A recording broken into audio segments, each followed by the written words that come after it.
Dans cette capsule vidéo, nous allons considérer la fonction de densité conjointe suivante. On peut aussi écrire cette fonction de densité de la façon suivante, c'est-à-dire en utilisant des fonctions indicatrices, ou de façon équivalente, de la façon que voici.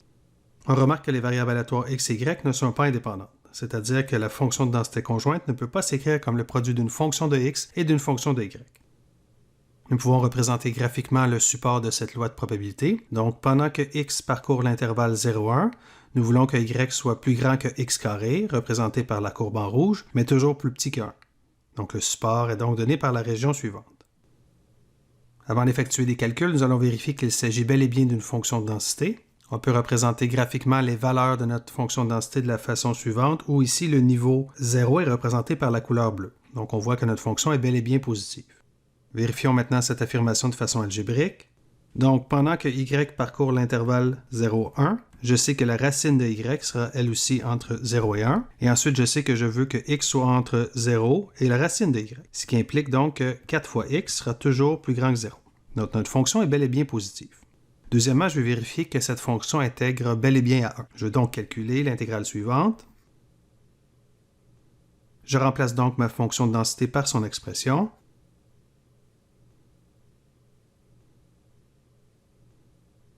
Donc, si on utilise maintenant l'information qui nous est donnée par les fonctions indicatrices, on peut écrire.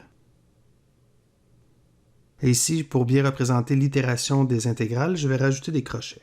Si on effectue maintenant le calcul de l'intégrale qui est à l'intérieur, on obtient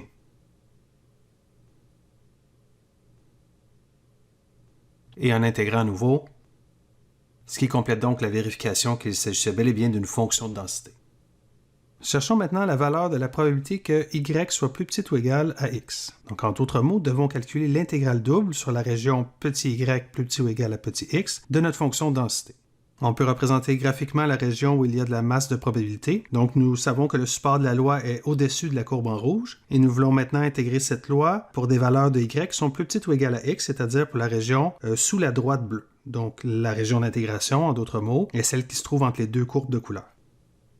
Donc, puisqu'il faut calculer l'intégrale double que voici, donc ici, je vais rajouter des crochets afin de bien voir l'itération de nos deux intégrales. Donc, évidemment, ici, le 4x peut être amené à l'avant puisqu'il est une constante pour l'intégrale en y. Nous retrouvons donc avec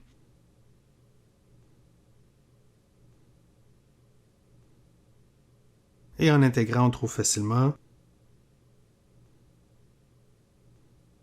Et si on passe au complément, évidemment, on peut calculer la probabilité que maintenant x soit plus petit ou égal à y, ce qui nous donne donc 2 tiers. Trouvons maintenant à partir de notre fonction de densité conjointe la fonction de densité marginale de y. Fixons d'abord une valeur de la variable y. Nous voulons donc obtenir.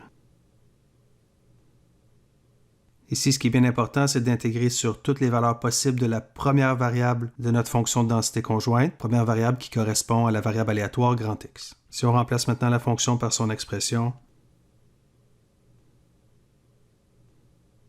ici, tout ce qui ne dépend pas de x peut être mis à l'avant. Il nous reste maintenant à utiliser l'information donnée par la fonction indicatrice dans l'intégrale. Et nous avons déjà calculé une telle intégrale il y a quelques instants, ce qui nous donne donc la fonction de densité marginale de y est égale à 2y sur l'intervalle 0,1. En d'autres mots, la fonction de densité marginale de y est égale à la fonction 2 fois y en autant que y soit dans l'intervalle 0,1.